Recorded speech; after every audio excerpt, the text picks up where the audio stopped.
Once the decision was made to bring the eerie tale of voodoo and the undead to life in White Zombie, the search was on for actors who could match the story's mysterious atmosphere. Early on, Bela Lugosi became the obvious choice for murder Legendre, the powerful zombie master. Coming off the success of Dracula, Lugosi's hypnotic stare and memorable voice captivated the filmmakers during private meetings, leaving no need for a formal audition. The casting team watched Lugosi sink into his role during intimate script readings, noticing immediately how his presence alone brought tension to the scenes. For Madeline's short, the production sought an actress who could portray innocence and vulnerability. Madge Bellamy, already known for her expressive eyes and delicate features, stood out during her screen test alongside Robert Frazer. Producers watched for genuine emotion as Bellamy reenacted a pivotal moment, the transformation from lively woman to voodoo victim. Her chemistry with Frazer, who would play her fiancé Neil Parker, sealed the deal after several rehearsals where authentic concern and love shone through. For the villainous Beaumont, Robert Frazer was tapped due to both his established film career and his ability to play nuanced desperation. During auditions, Frazer showcased a compelling shift from charm to helplessness. The search for the right supporting cast included chemistry reads and impromptu improvisations, often pairing actors together in the spooky sets to check for believable interactions. These playful yet tense exchanges convinced the directors they chose correctly. With limited time and a low budget, many choices relied on a gut sense and a single strong performance rather than long audition processes. Still, after each pivotal actor was tested, the creative team felt confident the assembled cast could evoke the otherworldly fear needed for the film's success. Instead of using flashy effects or expensive sets, Victor Halperin's directorial vision for White Zombie centered around atmosphere and suggestion, drawing creative influence from German Expressionism and earlier horror films. Halperin chose to create a mood of eerie stillness, often holding shots longer than usual to build tension. He favored deep shadows and unusual camera angles to make the Haitian setting feel strange and unsettling, even if much of it was shot on sound stages using repurposed props from other Universal horror movies. Halperin's style leaned heavily on silence and minimal dialogue, letting Bela Lugosi's magnetic performance as Murder Legendre carry much of the film's weight. In working with Lugosi and the rest of the cast, Halperin encouraged broad theatrical expressions, which gave the zombies their unsettling, blank stares and deliberate movements. His collaboration with cinematographer Arthur Martinelli resulted in careful lighting that exaggerated faces and silhouetted bodies, adding to the dreamlike, nightmarish feel. By keeping close creative control throughout the process and guiding his crew to focus on suggestion over explicitness, Halperin was able to make the most out of a limited budget and leave a lasting impression on the horror genre, showing that a director can create a chilling experience through style, restraint, and careful teamwork with actors and technicians alike. Right from the start, White Zombie set itself apart as one of the earliest zombie movies ever made. Coming out in 1932, Bela Lugosi, already famous for playing Dracula, starred as Murder Legendre, a mysterious man who uses his powers to control people and turn them into zombies. The film is set in Haiti and draws on old legends about zombies, making it both strange and creepy. Over the years, White Zombie has become known not just for its scary scenes, but also for its unusual production stories and surprising mistakes. Some even find parts of it funny despite its horror label. If you keep watching this video, you'll hear about moments from the film that are shocking, a few that are truly sad, and others you might not believe. Have you ever seen White Zombie before? If so, do you remember the first time you watched it? Was there a particular scene that left such a strong impression you never forgot it? For some viewers, it's the eerie, silent stares of the zombies as they shuffle through the sugar mill, while others, can't get the image of Lugosi's hypnotic eyes out of their heads. Maybe your favorite memory is watching it late at night with family or friends, or that strange feeling the movie gave you when you were young. Please take a moment to share your most cherished White Zombie experience or memory with us in the comments.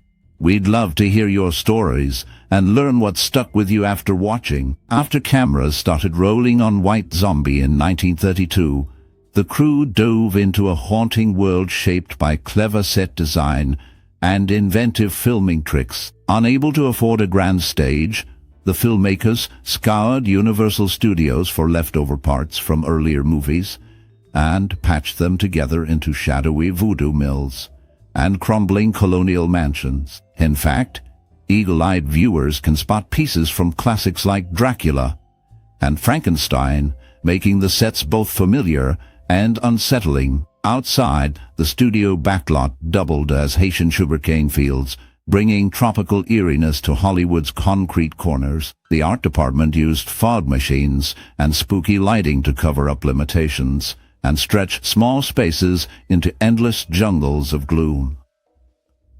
Sound, still a new technology, brought its own challenges. While microphones occasionally picked up shuffling on sets crowded with extras, the crew leaned into the technology's rough edges. Some scenes echo with the weird, dreamy hum of homemade drum beats, creating a hypnotic rhythm that matches the story's zombie trance. Director Victor Halperin and his brother, producer Edward Halperin, had to work fast, pushing through a breakneck 12-day shooting schedule. To make every second count, actors and extras were rushed from scene to scene, often working late hours in the dark.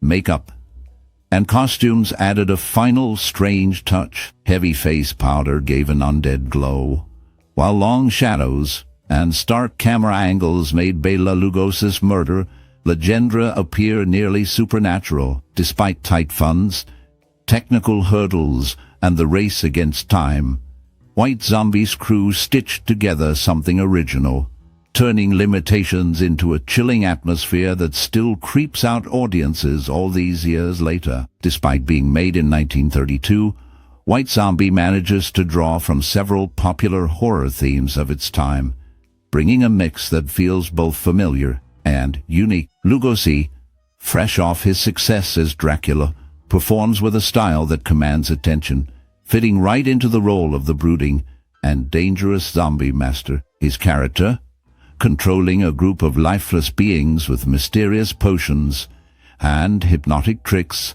sets the stage for an unsettling atmosphere throughout the film. There is an undeniable sense of dread and control that colors the story, with Lugosi's character showing both practicality and a devious edge as he hires out his zombies for labor in Haiti. The film pushes forward when young lovers arrive on the island, their fate tangled with a host who quickly becomes obsessed with the female lead, leading him to make dark choices in his desperate desire. The plot thickens as the host turns to Lugosi's character, setting off events that reveal both selfishness and the allure of forbidden power. However, while the atmosphere and setting are praised for their eerie, enveloping qualities, not all performances receive equal applause. Some of the cast, mostly veterans from silent films, struggle with the transition to sound, resulting in acting that sometimes misses the mark in terms of nuance.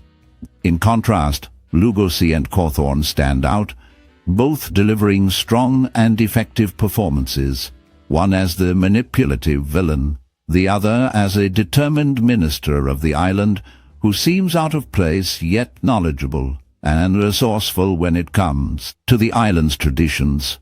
The film clearly hinges on Lugosi's presence, with his portrayal of evil finely controlled and never slipping into caricature. In the midst of horror, jealousy and manipulation, White Zombie weaves its story, leaving a sense of unease with the viewer by blending inspiration from earlier films, yet forming its own path, even if the parts don't always fit together perfectly. Through moments of both unnerving suspense and occasional over-the-top acting, the film remains a curious artifact from an age when horror cinema was still finding its voice.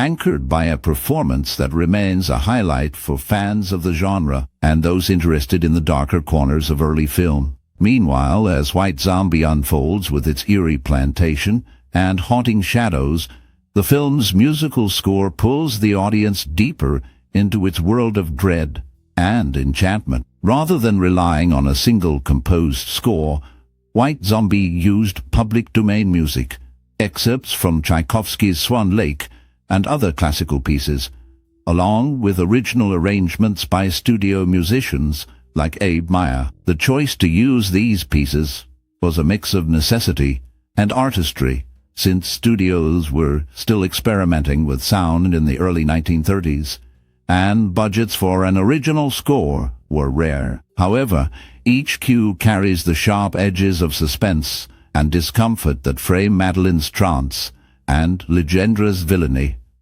The clashing cymbals and sombre strings mimic the unsettling quiet of the Haitian night, underscoring each step of the zombies as they shuffle through the cane fields. Meyer's arrangements emphasize slow, rhythmic pulses, echoing the relentless spell that enslaves the island workers. The score never distracts, but instead lingers restlessly, almost blending into the wind and footsteps, heightening the sense of isolation around the characters. Musicians and composers at the time often worked in shadows themselves, largely uncredited, but their sense of timing and drama provided a crucial support to Bela Lugosi's menacing presence. As scenes shift from tense silence to sudden flares of sound, viewers are reminded how important each note is in shaping horror. Even before cinema had mastered sophisticated special effects, the music remains effective in giving voice to fear and amplifying the tension between the living and the dead,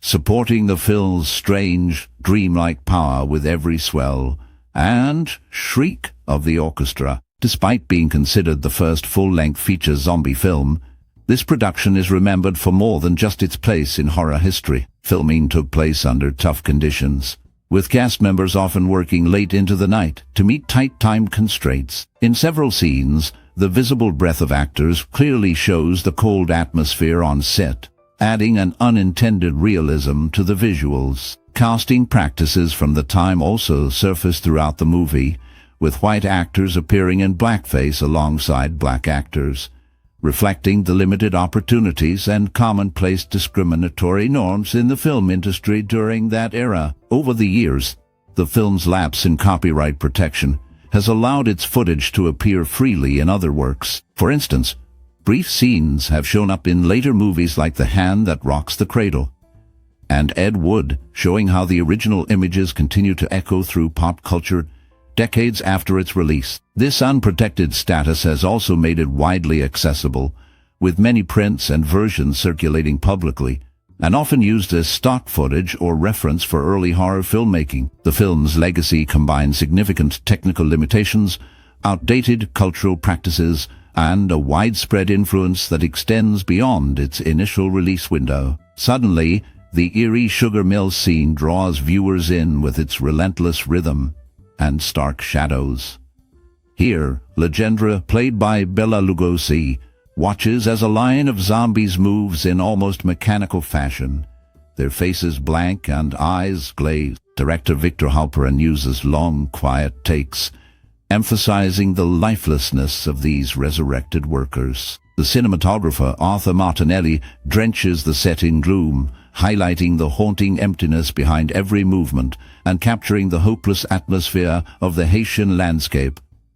Lugosi's small, controlled gestures become hypnotic, his hands moving as if conducting a silent orchestra of the dead, and his piercing gaze commands the audience's attention, evoking both curiosity and dread. As actress Madge Bellamy, who played Madeline, once said in interviews, "The mood on set felt as tense as the scenes themselves. Everything was so quiet, so careful, it was as if we were walking in a dream we couldn't wake up from." The dramatic wedding scene, where Madeline succumbs to Legendre's power, pulls viewers into a world of helplessness. The camera lingers on her transformation, blending soft focus and stark contrast to underline her loss of self. That technical choice builds the feeling that Madeline has faded into another realm, and it invites the audience to mourn her even as she still stands before them. According to Halperin in interviews, he maintained a rhythm of slow movement and silence to keep the unnatural calm of the walking dead. These directorial choices, together with Lugosi's intense yet controlled villainy, hold a spell over the viewer, making each iconic moment stand apart from other films of the era. The looming castle, built with deep shadows and forced perspective, adds to the sense of isolation.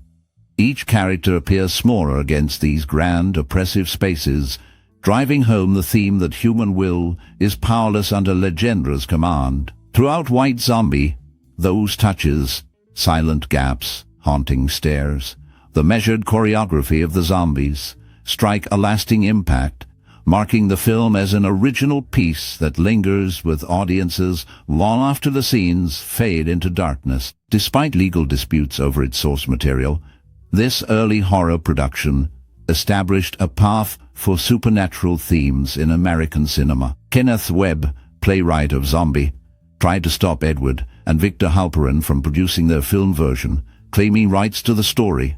The court sided with the Halperins, allowing their project to move forward. Pauline Starker, who starred in the stage version and was directed by her husband, hoped to be cast, but the lead role ultimately went to Madge Bellamy, an actress known for silent films. This casting decision stemmed from both the lawsuit and the need to avoid complications with those involved in the stage play. Over the decades, the lead actor gained a reputation that endured beyond his lifetime. Bela Lugosi's name continued to draw audiences, and films featuring him, including this one, saw re-releases in American theaters into the 1960s. Even after his death, the influence of this film extends beyond cinema. The eerie voodoo chanting from its opening credits was later sampled in the work of Spanish rock band Miguelá, showing its effect on music as well as film. The movie stands out for its intersection of early legal battles, shifts from silent to sound film stars, and a cultural afterlife measured in both reruns and musical references. Although White Zombie appeared in 1932, its echoes reached far beyond its opening night, shaping the very notion of horror and influencing how people saw the idea of zombies in American culture. At a time when the world was in the grip of the Great Depression, the film's eerie setting and foreign location gave audiences an escape from harsh reality, while also reflecting some of their own anxieties about control, helplessness, and exploitation. Audiences found themselves drawn into the nightmarish world of Bela Lugosi's sinister zombie master, and his mysterious power played on their fears of losing individual will. Quietly, White Zombie set the stage for how zombies would be used in later movies to deal with dark, uncomfortable topics like slavery and otherness. Some saw new meaning in the film's depiction of mindless followers, and questioned whether it showed real people's worries about being powerless or just trotted out old stereotypes about places and people from Haiti for shock value. Through its creepy images and themes, White Zombie kick-started America's long fascination with zombies, establishing the look and mood that would define decades of horror films, and even inspire later music, television, and art. By blending superstition with contemporary fears, it became a touchstone for discussions on race, cultural misunderstanding, and the complicated ways Americans view the unfamiliar, turning the zombie from folklore to a powerful symbol for society's deepest fears. At the center of the story stands a character named Legendre, played by Bela Lugosi. The name is a direct translation from French, meaning son-in-law, not legend as some people mistakenly believe. In the film, zombies are clearly defined for the first time in cinematic history. This establishes the term as a label for the film's antagonists, with no prior full-length feature taking this approach. Lugosi's character maintains direct control over his victims, who exist in a trance-like state and respond only to his commands. The portrayal presents these beings not as mindless monsters, but as tools of control in the hands of a manipulator. Over the years, the movie's influence spread beyond cinema. Musician Rob Zombie saw the film and decided to name his band after it, connecting his heavy metal career to this landmark work of early horror. This enduring link between film and music reveals its reach into pop culture, as the name continues to be recognized by new generations. The film's black and white visuals, exaggerated shadows, and use of silence build a tense mood. Its reputation holds up through the years among fans of horror history, partly because of how recognizable the lead role and its influence on later zombie films remain. After its release in 1932, White Zombie received a mix of praise and criticism from movie reviewers. Some thought the film's eerie mood and use of Haitian zombie myths made it unique among horror films of the time. Bela Lugosi's performance stood out, with many critics calling his hypnotic stare and slow manner of speaking both frightening and unforgettable. However, others thought the acting from the rest of the cast felt stiff, and the story was sometimes hard to follow. Audiences were drawn to the movie's mysterious style and strange plot, helping the film become a cult favorite. At the time, some moviegoers found the horror scenes thrilling and unsettling, while others felt the film moved too slowly compared to other monster movies like Dracula or Frankenstein. Even so, its dreamlike setting and moody music made it a talking point among horror fans. White Zombie did not win any major film awards or receive official nominations, partly because the Academy Awards rarely recognized horror movies in the 1930s. Still, the movie's long-lasting influence comes from how it introduced zombies to American pop culture and inspired future horror filmmakers. For those who worked on the film, especially Lugosi, this lasting fame meant their work continued to be discussed and enjoyed long after its original run. White Zombie's unique look and sound, along with its landmark place in zombie movie history, gave everyone involved a special spot in horror cinema, even without formal recognition. Shot quickly over just 11 days, finishing in March of that year, this film stands out for more than its speed. Bela Lugosi's involvement was not limited to acting.